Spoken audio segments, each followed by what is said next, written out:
Happy morning, dear children. Welcome back to your social studies class. So, dear children, previously, as you know, in our last class, we were learning about our lesson number 1, India, our country. I hope you are making notes and you are going through that lesson very well. So, dear children, today we will be doing the part 2 of this lesson, where we will be learning about the physical and political divisions of India. But before this, we will see two main points which are very important for you to make a note of. Southernmost tip of Indian mainland. Dear children, what is a mainland? Mainland means the piece of the land which is a part of the country. Okay? पूरा एक land का टुकड़ा जो पूरी तरह उस particular country के साथ जुड़ा हुआ हो, that is known as the mainland. So, the southernmost tip of the Indian mainland is Kanyakumari. Means this particular place is the last place of our country India. ये हमारी country का end point है. Is it clear to you all? So Kanyakumari is the southernmost tip of Indian mainland. The second most important point is southernmost tip of the country. अब पूरी country का main tip क्या है? Means पूरे country का end point क्या है? It is Indira point. Okay? It lies over here. Is it clear to you all?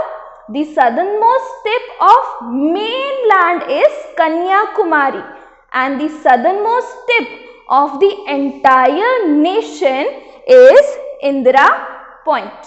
Is it clear to you all? Great. Now let us move to our today's topic, that is physical divisions of India. So the divisions which are physically available, which are physically present in India, are divided in 5 sections. Okay, the first section is the southern mountains. Sorry, the northern mountains. Okay, for the southern sides we have the southern plateaus. So make sure that there is no confusion between the mountains and the plateaus.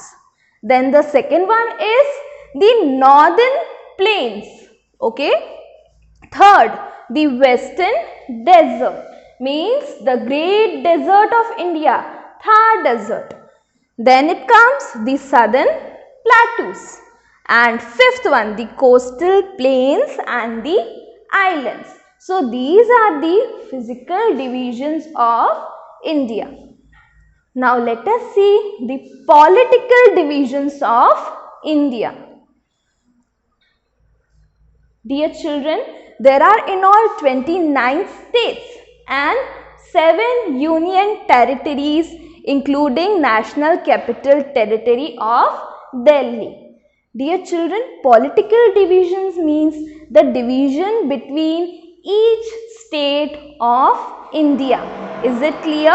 So, there are in all 29 states and 7 union territories, and it includes the National Capital Territory, that is Delhi. Is it clear? Great. Point number 2. Each state has a capital. हर एक state का अपना एक capital होता है. For example, Gujarat is a state and the capital of Gujarat is Gandhinagar. Is it clear? So each and every state has its own capital. The capital of state is the seat of the government. हर एक state का जो capital है, in that particular capital all the workings of the whole state is carried out. Is it clear? if we take the example of Gujarat, Gujarat is a state and Gandhinagar is the capital. So Gujarat के development के लिए या गुजरात के official workings के लिए जो decision लिया जाता है, all those decisions are taken in the capital of Gujarat, that is Gandhinagar. Is it clear? So every capital of the state is the government seat of that state. New Delhi is the capital of India. Now, जैसे state के capitals होते हैं, entire country also has a capital and the capital of India is New Delhi. I hope you all are clear till here. Now, a very important point over here. We have seen that there are states and there are union territories. But उन दोनों के बीच में difference क्या है? This is very important for you to know. Let us see the difference between state and union territories. State have their government. हर एक state के पास अपनी अपनी एक गवर्नमेंट होती है. Whereas union territories are under the central government, means the capital of the country. Union territories के workings को लेकर या ऑफिशियल डिसीजंस को लेकर जो भी वर्क कैरी आउट किया जाता है, everything is done in the country's capital, means the central government. Is it clear to you all? Means किसी भी यूनियन टेरिटरी का हर ऑफिशियल डिसीजन न्यू दिल्ली में लिया जाएगा. Every state has a chief minister to look after its affairs. Every state has a chief minister. जो government seat होती है state के कैपिटल में, उसका हेड होता है chief minister. Okay, and he और she looks after all the affairs of the state. Now, for union territories, the central government, that is New Delhi, it looks after the affairs of the union territories. Union territories में कोई chief minister नहीं होता, because all the decisions are taken by the central government. Is it clear to you all? You need to note down this difference between, as this is very important as per your syllabus and your general knowledge. Note, make a note of it. National Capital Territory of Delhi has a chief minister to look after its affairs. Is it clear to you all? Delhi की भी जितनी working होती है वो सारी कुछ central government खुद देखती है, and it also has a head and that head is known as chief minister. Is it clear?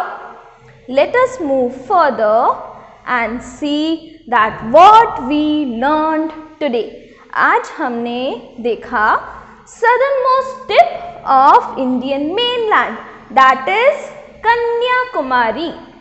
Then southernmost tip of the entire country is, be a little louder and answer.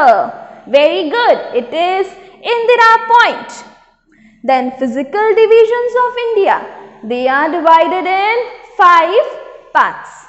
You need to name them, okay? Then political divisions of India. Very, very important. What we learned today, we learned about the difference between state as well as union territories. Let's check whether we are clear with the topics or not. Which is the southernmost tip of the country? Answer the question. Who looks after the affairs of the states? Last, list all the 29 states and union territories of India. Dear children, you need to answer these questions, and as and when you are done answering them you will send me a photo shot of your answers so that we both are clear on our sides that the concepts are clear to you. If you have any doubt, you can contact me. I will see you next time with another topic of this lesson. Till then, go through your textbook, read it well. Bye dear children. God bless you all.